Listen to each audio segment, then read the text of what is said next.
Good morning, everyone. By looking at that sitting there on my counter, you can tell what today is. Today is my Crock-Pot day. Actually, I'm going to try to do it today and tomorrow because it takes one whole day to do each meal, and I have two planned. Not necessarily a meal, but the first thing is just going to be barbecue chicken. And then the second one tomorrow is going to be a chicken stew. I'm going to show you guys what I do and how I do it. I've not done this often. I just kind of started with the Crock-Pot thing, so I'm not an expert. But I'm going to definitely show you guys because it's handy.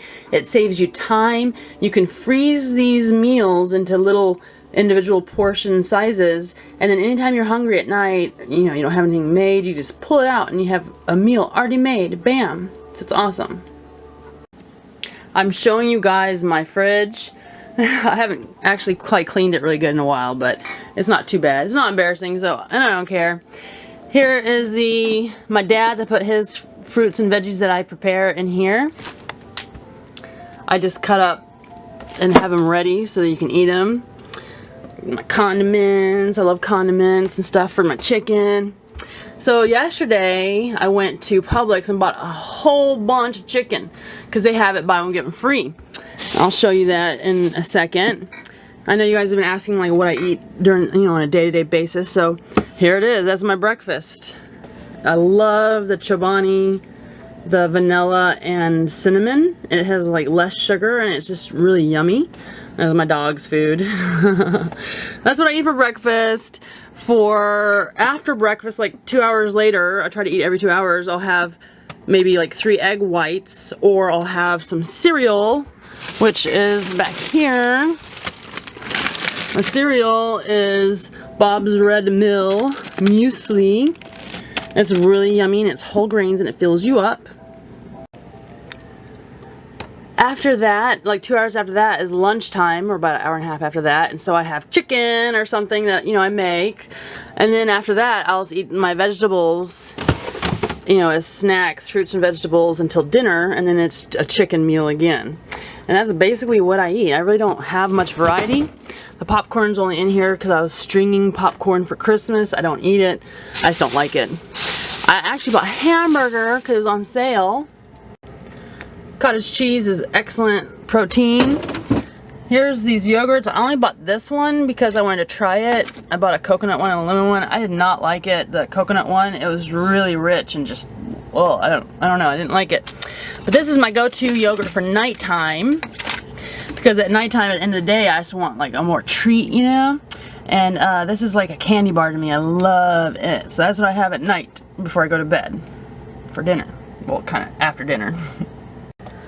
Edamame, if you guys have ever had it, you can get it in the frozen food section, and I just put like 2 or 3 bags in a pot and cook them all at once, and then I put them into individual Ziploc bags at about 4 ounces a bag, so my dad or me can just take a bag out and have it as a protein snack during the day. And you can take it to work or wherever. The Red Mill, the Bob's Muesli, I buy a lot of it online in bulk, because you can make it hot, like hot oatmeal. You can actually make it like they do on the cruises. Cold kind of cereal and mix it with like yogurt and milk and stuff, it says on there. It's just really handy. The hamburger, I try not to eat hamburger. It really is bad for you. It's bad for your heart. It's bad for your body. It's bad for the environment. I just try to avoid it. We really only eat it every few months as a treat when it's on sale. And when we do buy it, I make sure to get the leanest one, because like the saturated fat is the worst part of it, so I get more of that just because it tastes good, right? And what I do with all this hamburger is, since we don't really eat hamburgers like on buns anymore, because the buns are just more like a wasted, carb and not good for us. So the best thing I love is making a big old pan of black-eyed peas and make it really juicy, and then you put this hamburger in there, the cooked hamburger, at the end, and mix it together, and it's like a hamburger black-eyed pea soup. I know it might not sound so good, but it's the bomb. And then you can freeze it and have a ton of leftovers of that too. Like I said, I buy my chicken when it's buy one get one free at Publix. and I just buy a whole bunch of it, like $100 to $120 something worth of it at once, and then I prepare it and I freeze it so it'll last like the whole month. And it's really a great way to save money, because as you can see, this pack for $14.35 is 3 pounds. I got this whole other second pack underneath it for free. So let's cook it up. Got our little Christmas tree up. I was going to show you guys. This is the one I used for Halloween. I put some Halloween like ornament things on it from a pin set. And this one has just some of these little Disney cast holiday ornaments on it. And that little antique bird that I'd found. And my popcorn ice strong. Isn't it just make it so much prettier, the popcorn? I want to give a shout out to my background music techno acts on YouTube. They have royalty free music that you can use, and I think they're awesome. Thank you so much, Techno Axe. I'm about to start cutting up the chicken. That's the next part, is you have to cut all that chicken into small square chunks. Not large ones. The larger ones just don't cook right. It takes like a lot longer to cook, and you have to try to break them up anyways at the end. So that's going to take like an hour or more. It takes a long time to cut up all that chicken. And I have 4 of those huge packs, and because I'm going to do 2 of the packs today for barbecue and 2 of the packs tomorrow for stew, like I said. But the main important thing that a lot of people don't do or do is that juicy chicken stuff is so full of bacteria, and if you get it everywhere or you cross-contaminate, you're gonna make everyone sick. So make sure after you handle your chicken that you clean up your counter, your spaces, your hands, everything really good with like a Lysol wipe or something. So what I'm gonna do is I'm gonna cut up all of the packs of chicken now, and as I cut them up, you don't want to leave them all out because, you know, you want to keep them refrigerated as much as possible. So I'll just do 1 pack at a time, leave the rest in the refrigerator. As I cut it up into little cubes, I'll just stick them into Ziploc bags, you know, so when I get some in a bag full, I can stick it in the refrigerator while I cut up the other ones. And then I'll also have tomorrow's already cut up and ready. Chicken. Let's go, chicken. My dad was a meat cutter for a lot of his life, and I personally don't like cutting the meat, not because it's like raw meat, but because it's so like wiggly. It's hard to, you know, for me to not like cut myself. Now I don't usually do it this small pieces. I don't know what I was thinking. Chunk wise, I'll just do it like this, like a little stir-fry square. First times I tried it, I did it in bigger chunks, like maybe these kind of size pieces, thinking that, you know, it would cook through whatever, but it just took so long to cook that way. I think it's better to cut it in smaller chunks, because the worst thing that's going to happen if it overcooks is that it's going to turn into like pulled pork texture, you know, like the flaky looking chicken, which is perfectly fine. I'm not sure if you know, but advice from my dad is you cannot or should not refreeze meat that's already been frozen. So when you shop at a grocery store and you know that you're going to be cooking this meat to put in the freezer, you need to make sure with your grocer that it's not previously frozen meat, that it's fresh.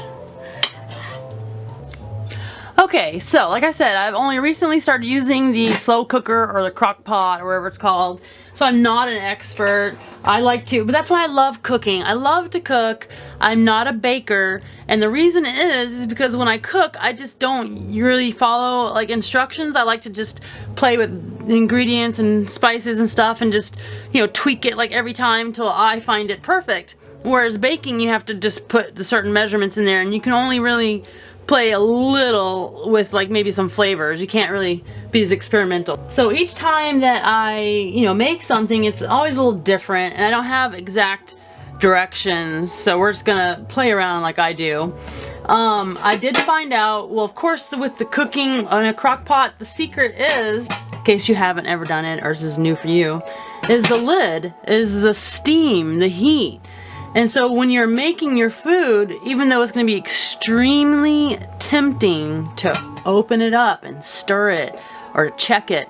That's a big no-no. You should not remove the lid, you know, for the first like 3 or 4 hours when it's cooking. That's like the crucial thing.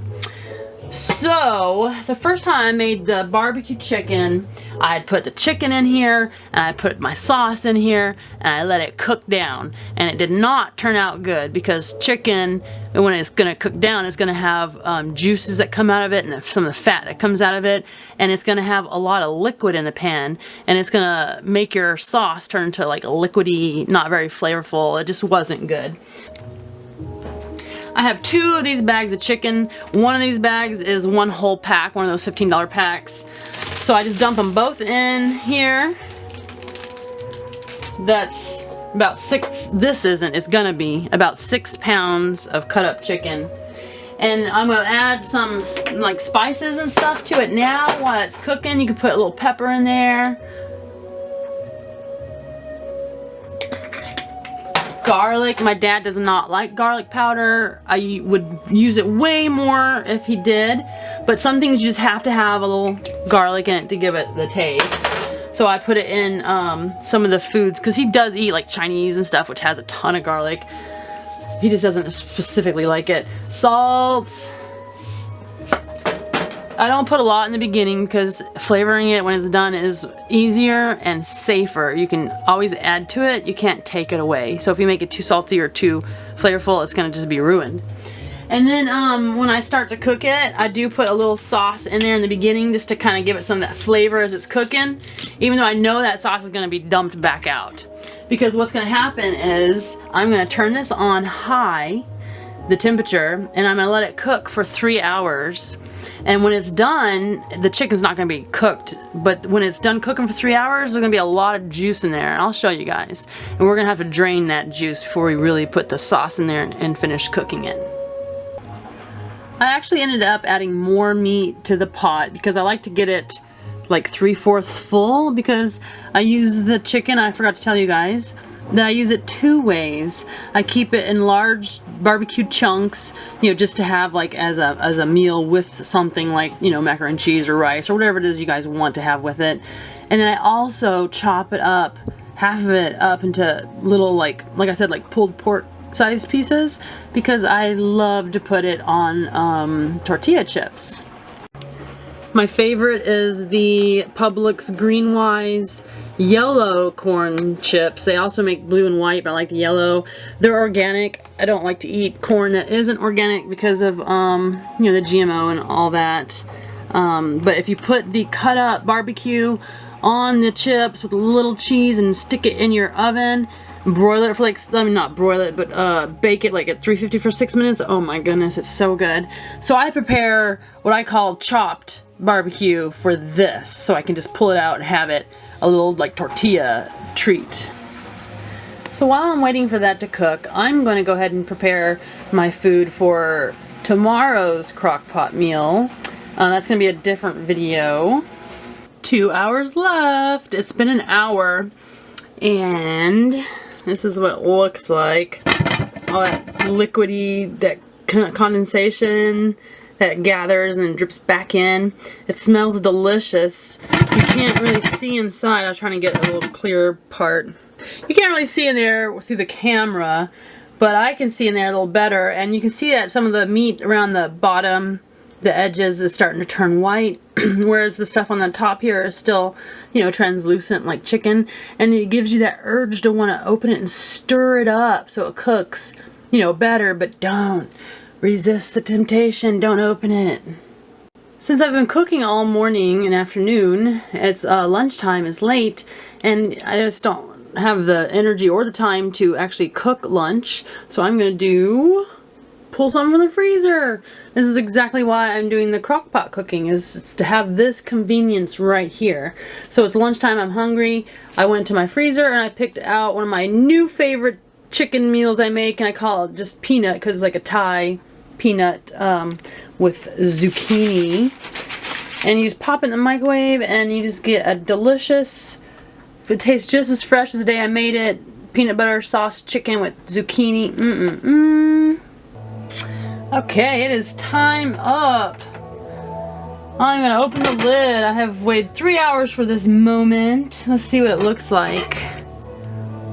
We're gonna drain all this juice. You'll see what I was talking about when I said how horrible the first time went, because I had too much liquid in there with the sauce I already put in, thinking I was gonna cook it all together in the sauce. And all this extra liquid was just, ugh. So what I do when I make like spaghetti or something with a jar, I'll save the jar and just wash it out and the lid, because you don't want to put grease like hamburger grease, you know, this chicken grease down the drain. That's like plumbing death. When it, you know, solidifies, it's gonna kill your drain. So I don't like, you know, what are you gonna do with all that, you know? So I use these to kind of pour it in so I can just cap it and just set it in my garbage. You know, that's the only thing I thought of so far. I don't know what y'all do with yours. So, it's like one block of chicken in the middle. It kind of cooked all, you know, to a chunk.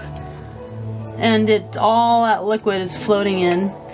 I'm going to be scooping all of it out until it's dry. I don't really want any of it in there.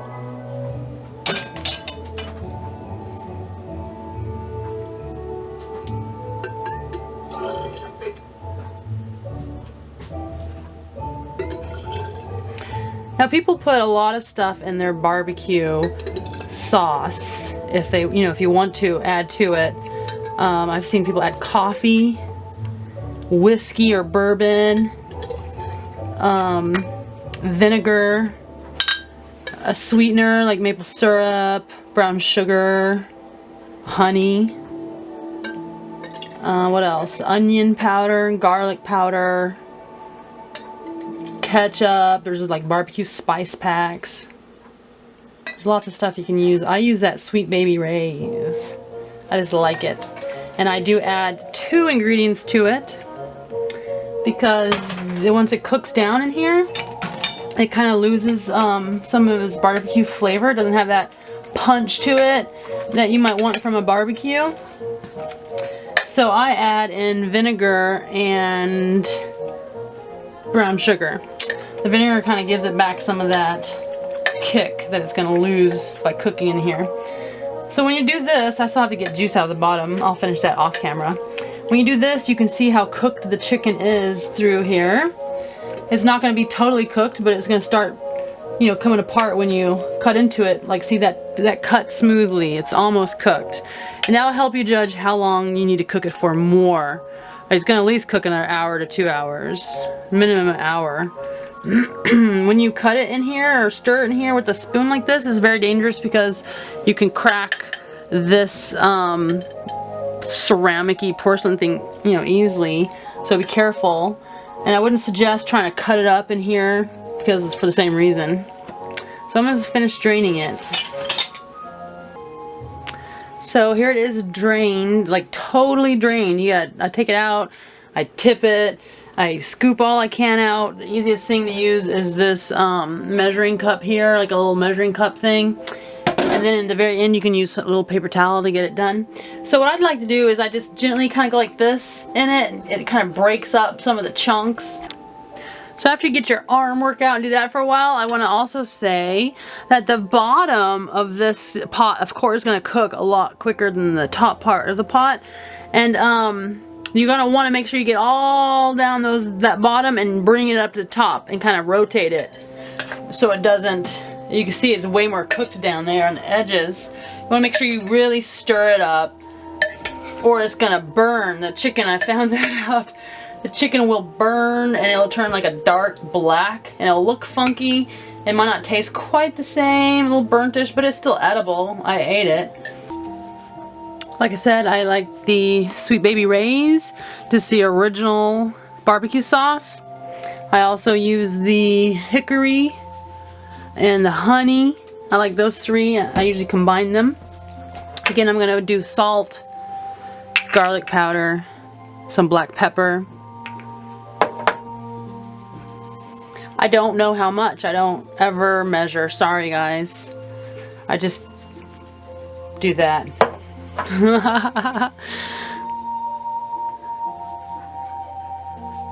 And that.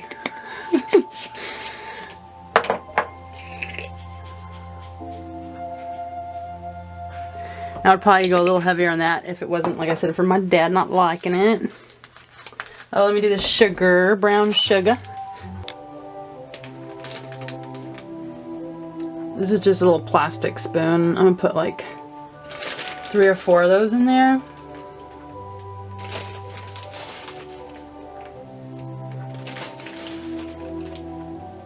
Four. Just some white distilled vinegar. I have other kind of vinegar. I don't know why. I think I just use the white vinegar in this. Not much. What is that, like a tablespoon and a half? Tablespoon?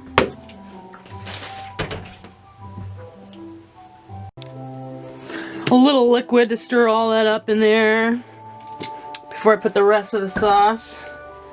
I love stirring it up. Maybe it's from the childhood thing. That's really what I like about baking the most, I guess, is stirring all the ingredients up. That's funny. My sister was the baker, and Zarius loves baking. But I'm a cooker. I love to cook. And you know, when you love to do something, like if you love to cook, and you do it with your heart, it tastes so much better. Everything's better when you do it with love, and that's true. So I want to mix up the spices, any spices you put in, that kind of stuff, really good first before you put all that barbecue sauce in there. It's a chore. That's deep. That's a lot. This is like I said, 8 or 9 pounds of chicken. This is gonna feed, barbecue-wise, me and my dad for the next like month. Until it's on sale again, or a month or more. Sometimes it only goes on sale every few months. Now what got me on making this originally, which is only like maybe 6 months ago, not that long ago, was I bought some of those pre-made like pulled pork little tubs that they have in the grocery store, and they were buy one get one free. And even at buy one get one free, it's still expensive for the little amount you get in there, but it is really yummy. But I didn't like it too much because it had a lot of like gristly pork pieces in it and stuff. So then I thought, ooh, it'd be nice to, like, if you slow cooked your own meat and it fell apart and you made it all barbecue-y. And I did. And it's so good and so much cheaper. And it's convenient, because the hard part about cooking is the time it takes to make it. Like, it would take me an hour or more to make just one little meal of barbecue, when I can put it instead, you know, like 6 hours or more and make a whole month's worth of meals that I will be happy for later. Okay, so far I've put in the largest 40-ounce jar, because I never really measure, I just do it until it looks saucy. And you always put in more when it's done, it's not going to hurt it. And I've put in the smallest size 18-ounce jar. I'm thinking I'm going to be putting in more. I have a few more jars here. Let me stir it up and see. I just stuck it back on the base. This is an important tip or thing I didn't tell you, is I only took it out because it was hard to video it and stir all it in and show you guys everything with it over here in the corner, which is where I have it plugged in at. So I took it out and put it in a different location, but you're not really supposed to take it out because this is what keeps it all hot and keeps the heat in. So when you cook it again now, you know, I've probably lost a bunch of my heat, but that's fine. But don't take it out. Or if you do have to take it out when you drain it, just do it briefly and then stick it right back in. Don't let it just sit around like I did. Ooh, yummy, yummy. Okay, there it is. It is ready. It's like juicy, soupy, yummy, ready to cook down some more. I'm gonna set it on 2 hours on high still, because it, you know, it came off the heat a little and everything. I'm sure it'll take that. But if it's quicker, like I said, I don't know how to tell you to tell. Don't taste it right now. It's not fully cooked, I'm sure. But you can tell by the way it starts to smell. When you start to smell it strongly, you know, it's because it's probably much cooked down.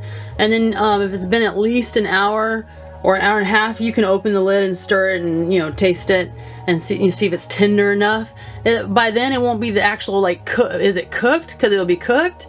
It'll be, is it tender enough to like fall apart how you want it to, because I like it like I said, where it kind of comes apart like this and it's more like pulled porkish, or my dad likes it more like whole chunk, so you wouldn't want to cook it down as much. I hope this helped you guys. I'm gonna show you guys when this is done cooking tonight. That's the hard part because it's already 4:17. So, you know, in a few hours when I want to be like getting off and sitting down, you know, getting dinner and everything, I'm gonna have to put all this up, and you gotta like let it cool, and you gotta put it up right away because, like, again, you don't want bacteria, and you want to put it in little portions. So I'm gonna show you all that tonight. So stick with me. Okay, it has 50 minutes on the timer. It is smelling done.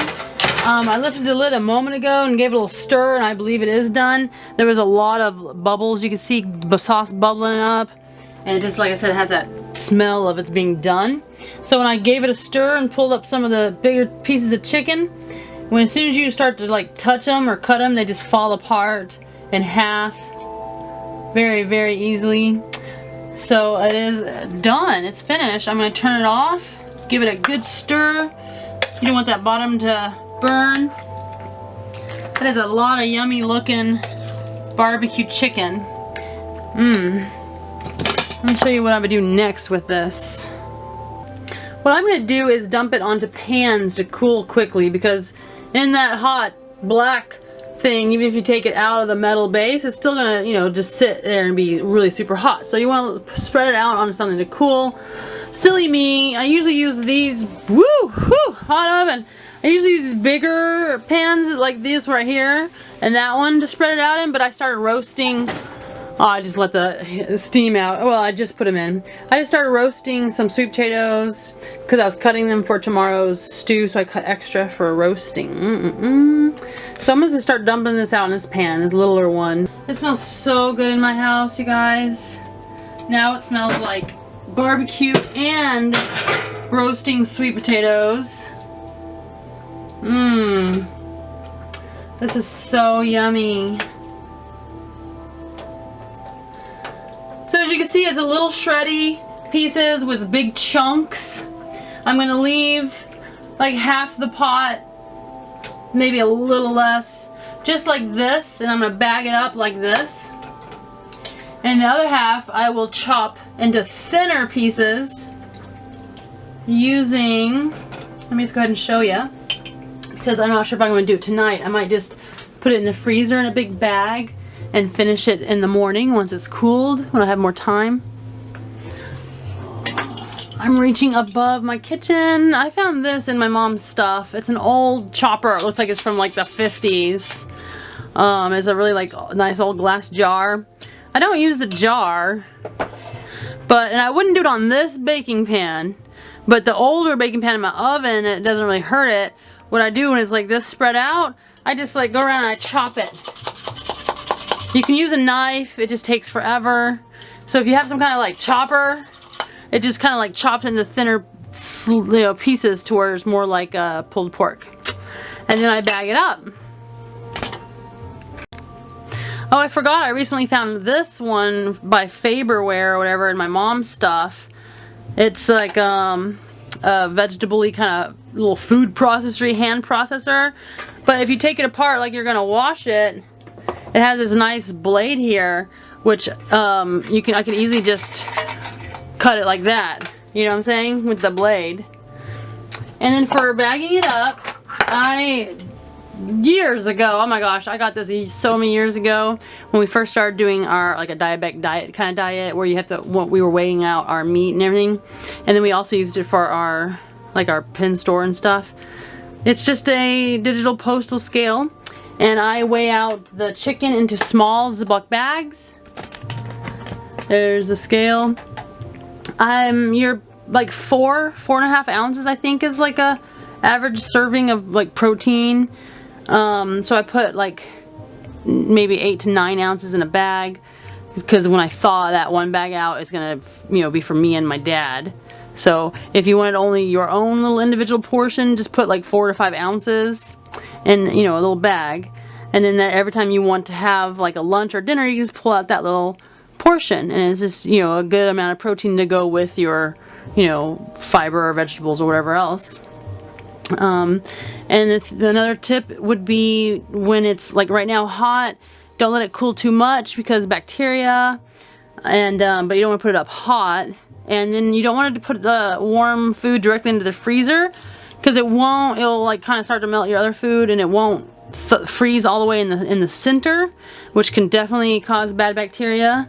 So what I do is I just put anything I want to freeze, I put it in the refrigerator first, like overnight, let it cool off, and then tomorrow when it's chilled, I'll put it in the freezer and freeze it, you know.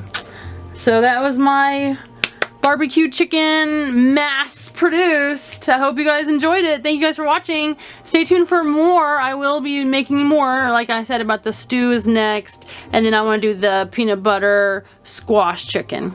So happy eating.